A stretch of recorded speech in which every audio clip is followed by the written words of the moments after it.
Bisa jadi tidak ada lagi TPS, kotak suara, dan bilik suara di lingkungan tempat tinggal warga saat pemilihan kepala daerah untuk periode selanjutnya. Ya, tak menutup kemungkinan pemilihan kepala daerah selanjutnya tidak lagi melibatkan rakyat secara langsung.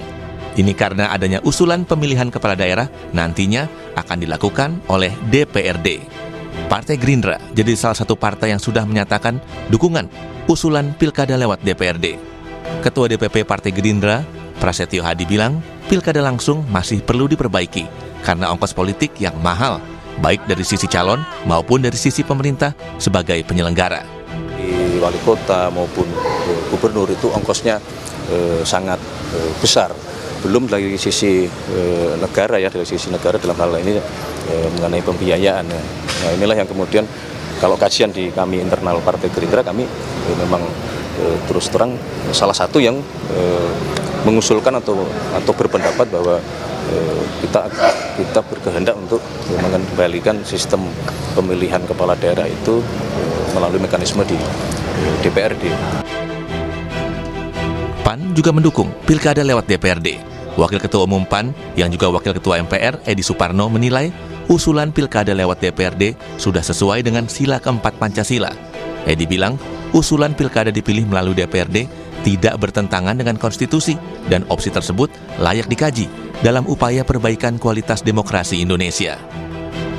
Memang saya akui bahwa jika masyarakat publik sudah diberikan hak untuk memilih langsung, dan itu kemudian haknya diambil, saya kira akan menimbulkan berbagai masukan ya yang menghendaki agar itu tetap melekat pada mereka.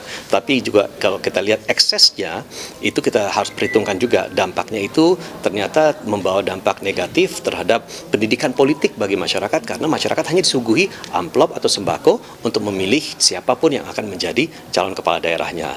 Dan jangan lupa juga, saya bicara sebagai pimpinan MPR, bahwa kalau kita bicara pemilihan secara keterwakilan itu ada dalam sila keempat dalam Pancasila kita, musyawarah untuk mufakat. Sebaliknya, PDI Perjuangan menolak usulan pilkada melalui DPRD. Juru bicara PDIP Guntur Romli bilang, partainya tetap menginginkan pemilihan langsung. Menurutnya, pemilihan melalui DPRD justru akan menjauhkan rakyat dari proses politik yang seharusnya menjadi hak dasar setiap warga negara. Kata Guntur, wacana pilkada tidak langsung akan semakin menyakiti hati rakyat. Pasalnya saat ini masih suasana prihatin, juga banyak bencana yang terjadi. Kok tega-teganya memperbincangkan soal pilkada yang masih jauh? Kenapa partai-partai politik saat ini kok tidak fokus saja ke penanggulangan bencana? Kok malah memantik kemarahan rakyat dengan mau mengambil hak politik rakyat dengan mengebiri hak politik mereka melalui pilkada DPRD. Oleh karena itu, PDI Perjuangan tegas menolak pilkada melalui DPRD dan tetap ingin pilkada langsung. Perludem juga menyatakan menolak keras wacana pemerintah yang akan menghapus mekanisme pemilihan kepala daerah secara langsung atau kembali ke DPRD. Sebab memilih calon pemimpin secara langsung adalah bagian dari sistem demokrasi yang sudah diatur dalam undang-undang. Tentu kita tahu bahwa sistem politik demokrasi mensyaratkan adanya hak politik warga negara untuk memilih langsung para wakil rakyatnya, termasuk adalah gubernur, bupati, wali kota. Kita tahu juga definisi dalam sistem politik demokrasi itu adalah pemerintahan dari, oleh, dan untuk rakyat. Nah, pilkada itu hadir sebagai sebuah mekanisme untuk menjamin hak politik warga negara dalam sistem politik demokrasi. Sehingga kami khawatir kalau kemudian pilkada dihapuskan, ini akan berdampak terhadap kemunduran dari demokrasi kita. Selama ini wacana untuk menghapus pilkada langsung menjadi tidak langsung itu karena tingginya biaya politik. Maka seharusnya yang diperbaiki ke depan itu adalah mendesain ulang pilkada kita yang jauh lebih murah atau lebih efisien, bukan kemudian menghapus pilkada langsung. Ini memang bukan pertama kali wacana pemilihan kepala daerah melalui DPRD muncul. Salah satu alasan yang disorot adalah ongkos politik yang dinilai mahal. Tetapi, benarkah pilkada melalui DPRD dapat menekan biaya politik? Atau sebaliknya, pilkada oleh DPRD menjadi kemunduran demokrasi Indonesia dengan hilangnya hak rakyat memilih langsung pemimpinnya. Tim Liputan Kompas TV.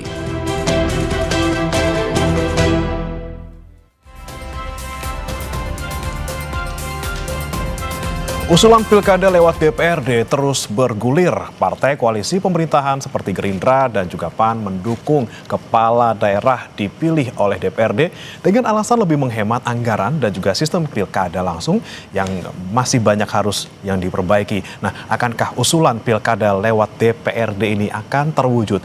Dan benarkah pilkada langsung lebih banyak negatifnya? Kita akan bahas bersama dengan sejumlah narasumber yang sudah bergabung melalui sambungan Zoom. Sudah ada Sekjen Partai Golkar Sarmuji dan juga politisi PDI Perjuangan Andreas Hugo Parera. Selamat pagi Pak Sarmuji, Bang Andreas. Selamat pagi. Selamat pagi Mas, selamat pagi Mas Ya. Sarmuji. Pak Sarmuji, lagi-lagi yang menjadi pertanyaan kami, ini alasan untuk kemudian Golkar mendukung ataupun juga menyuarakan terkait kepala daerah dipilih oleh DPRD, ini murni karena masalah ongkos politik yang mahal atau ada alasan lain yang sekiranya kuat? Ya, sebenarnya bukan hanya soal ongkos politik ya. Ongkos politik mungkin bisa kita bicarakan.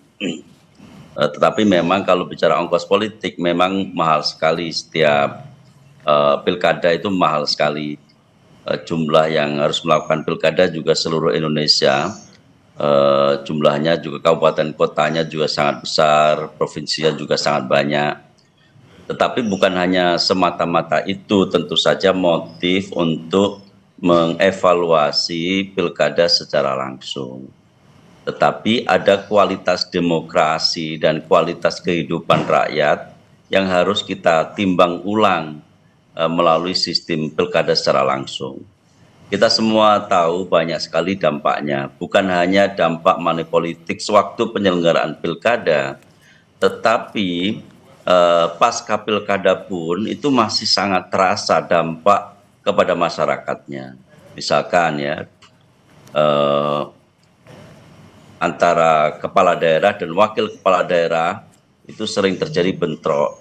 Dan ini terjadi di mana-mana karena perebutan pengaruh yang luar biasa sejak sebelum pilkada, pada saat pilkada maupun pasca pilkada. Tentu hal-hal itu akan sangat merugikan masyarakat. Belum lagi fragmentasi masyarakat yang kadang-kadang sampai pilkada selanjutnya itu juga masih bertahan, ada fragmentasi, ada kebencian-kebencian tertentu yang itu meluas sampai ke bawah dan berkepanjangan sampai bahkan pilkada selanjutnya. Itu semua banyak sekali yang harus kita evaluasi sehingga kita mencari opsi yang kira-kira kualitas akuntabilitas terhadap masyarakatnya itu tidak berkurang, tapi kita bisa mengurangi dampak jeleknya sekaligus mengambil manfaat yang terbesar dari sistem pilkada. Kalaupun ini nanti taruhlah nanti pilkada ini tidak secara langsung kita lakukan, misalkan melalui DPRD, tapi kebaikan-kebaikan dari pilkada langsung juga akan kita akomodir sehingga masyarakat tidak kehilangan hak sepenuhnya dari pilkada tidak langsung atau pilkada melalui anggota DPRD ini. Misalkan apa? Misalkan kalau dulu zaman Orde Baru, pilkada dengan DPRD itu tidak melibatkan masyarakat. Masyarakat tidak tahu itu apa visi kepala daerahnya, apa rencana-rencananya dalam 5 tahun, masyarakat tidak tahu. Sehingga masyarakat menyerahkan sepenuhnya saja kepada DPRD. Pada pilkada yang nanti mungkin kita desain, kita bisa memasukkan unsur misalkan kampanyenya tetap kampanye secara langsung di masyarakat, ada sesi masyarakat bisa menikmati kampanye secara langsung, lalu tetap berlangsung debat kandidat, masyarakat bisa tahu kualitas calon kepala daerahnya, sehingga kalau DPRD memilih calon yang kualitasnya tidak sesuai dengan preferensi masyarakat yang tampak dalam debat-debat publik maupun dalam kampanye secara langsung, masyarakat bisa menghukum partai politik itu pada pemilu selanjutnya. Oke, jadi hak-hak rakyat tidak sepenuhnya hilang dalam pilkada tidak langsung yang nanti bisa kita desain. Tapi hak rakyatnya tidak hilang, tapi kemudian ada tahapan lagi yang harus dilewati ya, harus lewat partai politik lagi nih untuk bisa menyuarakan, oh saya tidak cocok dengan calon yang dipilih oleh DPRD. Dan tadi juga biayanya juga akhirnya ada lagi dong Pak, kalau untuk nanti ada politik kampanye lagi, kemudian ada debat publik lagi, ini kan sama saja dong Pak dengan biaya demokrasi secara langsung gitu. Biaya pasti jauh berkurang, sangat berkurang. Kalau ngomong biaya pasti sangat jauh berkurang. Karena kampanye langsungnya kan bisa melalui media-media yang tersedia, melalui media sosial, melalui channel-channel yang mungkin bisa kita desain menjadi jauh lebih murah. Kalau pilkada langsung pasti sangat mahal. Kalau itu sudah pastilah. Yang concern kami sebenarnya, concern kami dari Golkar, bagaimana mengakomodir sisi kebaikan pilkada langsung sehingga rakyat masih memiliki keterlibatan yang kuat, sekaligus kepala daerah masih memiliki akuntabilitas kepada rakyat. Mereka masih punya tanggung jawab moral kepada rakyat karena visi misinya diketahui, kualitasnya diketahui oleh rakyat. Oke, baik. Saya ke Bang Andreas. Bang Andreas, Anda sebagai politisi PDIP yang tentunya partai yang sampai sekarang paling tidak ini menyatakan menolak untuk bisa menjadikan pilkada ini tidak ada secara langsung tapi langsung dipilih oleh DPRD. Nah, Bang Andreas, ini sebenarnya gimana pandangan dari PDIP? Padahal kan secara konstitusional ini tidak melanggar sebenarnya. Sampai bilang tidak melanggar. Ini kan ya kalau kita lihat ya, karena Anda bicara soal konstitusi gitu. Karena di pasal 18 Undang-Undang Dasar ayat 45 ayat 4 bahwa hasil amandemen menegaskan bahwa kepala daerah, gubernur, bupati, wali kota dipilih secara demokratis. Nah, kemudian di pasal 22E ayat 1 Undang-Undang Dasar hasil amandemen mengatur bahwa pemilu dilaksanakan secara langsung, umum, bebas, rahasia, jujur, dan adil setiap 5 tahun. Nah, ini debat ini sudah lama sebenarnya soal ya berkaitan dengan pemilu langsung, tidak langsung, ini kan. Nah, kemudian keputusan Mahkamah Konstitusi ini memberikan penafsiran terhadap dua pasal tadi gitu di Undang-Undang Dasar. Karena ya itu tadi yang penafsiran yang memungkinkan bahwa ini bisa dilaksanakan secara tidak langsung oleh DPRD. Bahwa keputusan Mahkamah Konstitusi nomor 110 PUU strip 22 strip 2025 artinya baru-baru ini menegaskan bahwa pilkada adalah rezim pemilu, bukan rezim Pemda, bukan rezim pemerintahan daerah. Dan rezim pemilu itu artinya merujuk pada pasal 22E ayat 1 bahwa pemilu itu dilaksanakan secara langsung, umum, bebas, dan rahasia gitu. Langsung, umum, bebas, dan rahasia. Jadi ini sebenarnya sudah jelas gitu, Pak. Putusan Mahkamah Konstitusi itu memberikan arahan bahwa pemilu pilkada, termasuk pilkada itu adalah langsung oleh rakyat gitu. Jadi ini adalah keputusan Mahkamah Konstitusi. Persoalannya kita mau ikut atau tidak gitu kan. Soal biaya itu lain urusan lagi gitu kan. Kalau kita mau ikut ya makanya menurut ya kami di PDI Perjuangan soal biaya kita atur di dalam, kita perbaiki di dalam sistem pemilihan umum ini gitu. Misalnya yang membuat biaya itu mahal itu apa sekarang? Yang membuat biaya itu mahal ya sering kan dimulai dari partai politik dulu gitu. Yaitu ya mahar dari pada partai politik ketika calon itu mau maju harus bayar dulu gitu. Dan kadang-kadang gila-gilaan kursi harga per kursi itu untuk memenuhi kuota yang untuk bisa mencalonkan diri. Kemudian juga ya ketika kampanye, proses kampanye. Nah juga ya tentu ketika pilkada itu berlangsung pilkada langsung itu berlangsung sendiri tidak bersamaan dengan pileg atau itu tentu biaya tersendiri juga gitu. Jadi perlu kita perbaiki di dalam proses pelaksanaan pemilunya. Misalnya pilkada itu dengan pemilihan legislatif daerah itu dilangsungkan bersamaan. Misalnya itu tentu akan mengurangi biaya pelaksanaan pemilu. pelaksanaan dari pemilu itu sendiri ya diatur secara tegas dengan konsekuensi hukuman yang jelas, punishment yang jelas terhadap pelanggaran-pelanggaran di dalam proses pemilu. Partai-partai politik jangan tarik mahar gitu. Kalau yang berani tarik mahar langsung di skors, tidak ikut gitu. Jadi banyak hal yang bisa diefisienkan, bisa dari pemilihan langsung itu gitu untuk diatur sehingga biaya pemilu menjadi lebih murah gitu, biaya lebih efisien. Harga mengambil kembali hak rakyat itu terlalu mahal. Apa yang sudah kita berikan kepada rakyat kita ambil kembali itu terlalu mahal, lebih mahal dari biaya politik itu yang kami khawatirkan itu justru akan menimbulkan persoalan dengan masyarakat itu. Sehingga PDI Perjuangan kita pegang saja di putusan konstitusi yang undang-undang dasar, kemudian putusan Mahkamah Konstitusi yang sudah memberikan penafsiran arahan yang jelas bahwa ini adalah rejim pemilu bukan rejim Pemda. Kalau rejim Pemda itu diputuskan oleh DPRD. Tapi rejim pemilu itu adalah pelaksanaannya adalah ya sesuai dengan ya tadi langsung, umum, bebas dan rahasia, itu diatur di dalam konstitusi kok. Baik. Ya persoalan kalau kita mau langgar konstitusi ya karena pengalaman kita Pilpres kemarin kita rubah undang-undang dasar kita ini dari Mahkamah Konstitusi seenak-enaknya gitu. Kita tabrak sana tabrak sini ya kemudian didiamkan oleh masyarakat ya kemudian kita coba lagi ketika undang-undang pilkada kemarin mau rubah usia batas usia itu marah masyarakat ke situ kan baru kemudian kita sadar bahwa ternyata kita tidak bisa hanya karena ya banyak-banyak yang di DPR terus kemudian kita mau seenak-enaknya merubah aturan main gitu. Ya. Nah, ini yang PDI Perjuangan kami ingatkan supaya jangan sampai menimbulkan persoalan ya pertama persoalan konstitusional kemudian hak rakyat untuk memilih itu kita ambil lagi gitu.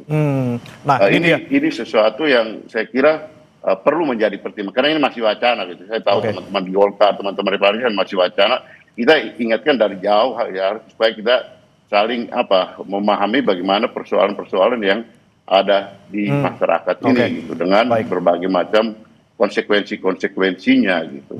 Kenapa? Karena kalau mau bilang menang-menangan di DPR pasti kalah PDI Perjuangan. Pasti kalah karena kita hanya sendiri sekarang. Ya. Oke, baik. Kemudian ini Pak Sarmuji, ketika kita melihat biaya politik ini tidak hanya soal teknis pemilu saja di lapangan, tapi juga ada mungkin mahar politik yang harus diberikan oleh seorang calon untuk bisa diusung oleh partai politik. Kemudian kemungkinan money politik di belakang juga tentunya masih ada kalau misalnya kita bicara pemilunya tidak langsung gitu kan. Ada juga tadi potensi tidak adanya partisipasi langsung dari masyarakat, justru nanti malah di belakang ada main-main di belakang ketika kita tidak bisa melihat secara langsung siapa yang kemudian dipilih menjadi calon dan juga siapa yang akhirnya dipilih menjadi kepala daerah. Seperti apa nih Pak Sarmuji? Ya, pertama saya ingin tanggapi dulu tentang Mahkamah Konstitusi ya. Mahkamah Konstitusi barangkali belum pernah membayangkan pilkada secara tidak langsung yang mengakomodir partisipasi rakyat secara maksimal ya. Jadi ketika memutuskan kecenderungan itu, kami menyebutnya sebagai kecenderungan karena desain pilkada tidak langsung yang mengakomodir sisi-sisi baik pilkada tidak langsung ini belum diputuskan dan belum pernah diuji karena itu belum pernah diuji oleh Mahkamah Konstitusi. Kami masih berandai-andai, andaikan desain pilkada ini secara tidak langsung itu mengakomodir partisipasi rakyat secara maksimal dalam bentuk yang tadi saya sampaikan, kampanye, terus ada debat kandidat, itu barangkali MK akan berpikir ulang bahwa pilkada semester ini itu kemungkinan juga cocok dengan konstitusi. Itu yang pertama. Yang kedua, kalau kita ngomong biaya, Golkar sudah lama sekali 2 periode penuh menegaskan tidak ada mahar politik. Dan bisa kita cek, saya kemarin ketua DPD Golkar Jawa Timur, sama sekali tidak ada komitmen apa-apa, mahar politik apapun kepada seluruh kandidat yang diusung Partai Golkar di Jawa Timur untuk mahar politik. Tetapi tetap saja sangat mahal. yang dilalui oleh calon-calon kepala daerah itu sungguh-sungguh kalau bisa kita sebutkan yang menderita batin lah, saking mahalnya biaya politik. Kalau kita ngomong biaya politik itu yang dikeluarkan secara personal oleh calon kepala daerah. Yang kedua, biaya yang dikeluarkan oleh penyelenggara pemilu, oleh negara, itu juga sangat besar, sangat besar.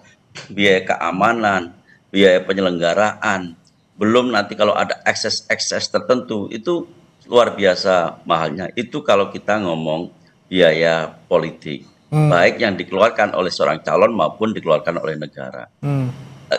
Persoalannya, bukan hanya itu sebenarnya. Tadi saya sampaikan dampak ikutannya pasca pilkada itu juga sangat mahal, biaya sosialnya juga sangat mahal. Jadi kita ini sedang membicarakan mengurangi, meminimalisir sisi-sisi buruk ekses pilkada secara langsung, sekaligus mau mengambil sisi baiknya yang kita akomodir dalam pilkada secara tidak langsung. Kenapa nggak kita coba, kita ngambil sisi-sisi baiknya sekaligus meninggalkan dampak-dampak yang tadi saya sebutkan sebagai dampak yang melekat dalam pilkada secara langsung. Oke, baik. Saya kembali ke Bang Andreas. Bang Andreas, lagi-lagi alasan soal efisiensi biaya dan juga kekhawatiran ada polarisasi ataupun perpecahan nanti di masyarakat ketika kita pemilihan secara langsung begitu. Tapi apakah Anda melihat sebagai partai di luar pemerintahan yang kemudian apakah ada agenda politik besar di balik wacana ini muncul kembali dan dikhawatirkan juga nih amit-amit gitu ya, ke depannya jangan-jangan nanti presiden balik lagi dipilih oleh MPR gitu, balik seperti Orde Baru? Ya kalau masyarakat ada kekhawatiran seperti itu, ya bisa jadi gitu kan. Dan saya kira itu juga apa yang kita alami secara, ya artinya kekhawatiran bahwa kita kembali kepada masa lalu gitu, yang sesuatu yang dikhawatirkan bahwa ya kemudian hak-hak rakyat itu kembali diambil, bukan soal cuma pilkada, cuma kemudian pemilihan legislatif, kemudian juga pemilihan presiden. Nah, saya kira ada kekhawatiran seperti itu, hak masyarakat untuk mempunyai kekhawatiran seperti itu gitu. Tapi persoalannya sekarang ya artinya kita bicara soal argumentasi ini, karena ini kan wacana kan yang disampaikan oleh kawan-kawan Golkar dan kawan-kawan ini. Itu yang menurut ya saya, menurut kami soal efisiensi pengalaman. Kalau soal biaya sosial ya, biaya sosial artinya tadi seperti ya Mas Armuji sampaikan, di lapangan ada polarisasi sosial. Saya katakan bahwa itu bukan saya tidak membantah itu, memang ada di beberapa daerah itu terjadi gitu. Tetapi dengan perkembangan ke sini, masyarakat itu juga makin menyadari begitu, ada perubahan yang menurut saya cukup menunjukkan perkembangan yang baik gitu. Masyarakat pun makin teredukasi dengan pemilihan langsung ini, bahwa ya setelah pemilu ya selesai gitu kan. Nah, yang seringkali menjadi persoalan itu adalah di DPRD-nya. DPRD-nya yang memicu polarisasi yang terjadi dalam proses menuju proses pemilu pilkada itu, sehingga kemudian ini menimbulkan pertanyaan di masyarakat. Itu terjadi di banyak tempat gitu. Sementara masyarakat sudah kembali sibuk dengan urusan pekerjaan mereka masing-masing gitu. Nah, ini satu hal yang harus kita lihat juga gitu, harus kita kaji juga secara empirik gitu. Jadi tidak hanya asumsi aja gitu. Kami kan kita sama-sama pemain lapangan gitu. Kita tahu lah bagaimana perkembangan perubahan sosial yang terjadi di dalam pasca pilkada. Kemudian soal biaya tadi gitu, masih banyak ruang untuk, saya kira kita semua tidak mau kalau biaya pemilu itu baik legislatif, baik pilpres maupun biaya pilkada menjadi mahal gitu. Yang mengajarin kan ini politisi gitu. Artinya yang mengajarin biaya menjadi mahal itu politisi gitu. Rakyat itu mengikuti apa yang dilakukan oleh para pemimpinnya gitu. Nah, disinilah mari kita bicara soal bagaimana mengefisienkan biaya Nah, pilkada itu dalam arti ya partai politik, kemudian dalam pelaksanaannya, kemudian di dalam bagaimana proses dari rekrutmen sampai dengan pelaksanaan itu ya dengan regulasi yang kemudian kita diatur seketat mungkin dan konsekuensi dari pelaksanaan sehingga kemudian biaya politik itu, biaya pilkada itu ya menjadi efisien. Ya kalau mau bilang tidak ada biaya juga tidak mungkin gitu. Karena kalau pemilihan DPRD juga pasti ada biaya. Kalau DPRD juga biaya. Bahkan kadang-kadang ya istilahnya apa? Kalau pemilihan pilkada tidak langsung itu biaya politiknya ke DPRD, pihak pilkada langsung biaya politiknya ke rakyat kan. Karena kalau DPRD juga kita tahu lah dulu gimana apa ya bayar-bayaran di belakang, bayar partainya, kemudian bayar anggota DPRD-nya, mengentertain mereka, mengkarantina mereka di hotel, untuk kemudian menggiring mereka untuk memilih. Itu juga biaya. Nah, gitu. ini dia nih, Jadi, Bang Andreas, kita tanyakan langsung ke Pak Sarmuji. Pak Sarmuji, soal kemungkinan adanya lobby-lobby di belakang gitu. Kalau kita ngomongin soal DPRD milih langsung kepala daerah, ini seperti apa nanti? Ada celah seperti itu? Ya, karena itu ini problem akuntabilitas ya, bisa main belakang macam-macam karena anggota DPRD seolah-olah merasa pilihannya tidak diketahui oleh orang lain. Mereka enak saja untuk pilihannya nanti tidak sesuai dengan preferensi masyarakat. Misalkan masyarakat, oh yang bagus sebenarnya si A, tapi anggota DPRD meskipun jauh kualitasnya milih yang B misalkan. Karena itu penting diatur juga akuntabilitas seandainya nanti pilkadanya tidak secara langsung. Kalau dulu memilih orang itu kan tertutup melalui sistem pemilihan tertutup. Nah, dibuat saja besok dengan undang-undang yang ada pemilihannya secara terbuka saja. Sehingga tidak perlu orang untuk melobi-lobi ke menggiring-giring anggota DPR untuk memilih seseorang. Nggak perlu, karena pasti dilakukan secara terbuka. Diketahui benar dia akan memilih siapa pasti ketahuan gitu loh. Jadi nanti pemilihannya terbuka saja, acung jari saja, langsung berdiri saja misalkan ini. Jadi tidak melalui pemilihan secara tertutup yang tidak diketahui dia milih siapa. Kalau dulu kan dia mau milih siapa hanya dia dan Tuhan yang tahu. Nah, besok untuk menjamin akuntabilitas itu bisa didesain pemilihannya itu secara terbuka saja. Baik, Pak, saya terakhir ke Bang Andreas lagi. Kira-kira mungkin nggak nih Bang Andreas kalau di lapangan kita lakukan pemilihan ini secara terbuka, DPRD secara terbuka menunjuk kepala daerah? Saya prinsipnya kita lihat terlalu mahal kita mengambil kembali hak yang sudah kita berikan kepada rakyat ketimbang kemudian ya dengan hitungan-hitungan efisiensi dan yang lain-lain yang ya bisa kita rasionalisasi lah gitu di dalam diskusi, di dalam debat-debat. Tapi prinsip daripada demokrasi adalah ya kita menghormati hak rakyat untuk memilih, dan itu memilih secara langsung yang sudah kita berikan jangan kita ambil kembali. Karena itu akan berisiko pada bagaimana proses demokrasi yang kita laksanakan, yang kita jalankan. Saya kira itu poinnya. Baik, kita nantikan seperti apa nanti di DPR, tentunya untuk di Komisi 2 yang khusus membidangi pemilu, bagaimana mereka membahasnya, dan juga tentunya apapun yang nanti menjadi keputusan ataupun juga nanti terwujud, semoga lagi-lagi biayanya efisien dan juga tidak terjadi polarisasi, tapi juga di sisi lain tidak menghilangkan hak langsung rakyat untuk memilih kepala daerahnya. Terima kasih Pak Sarmuji, Sekjen Partai Golkar, dan juga Bang Andreas Hugo Parera, politisi PDI Perjuangan, sudah bergabung bersama kami di Sapa Indonesia Pagi. Selamat pagi. Selamat pagi. Pagi, Mas.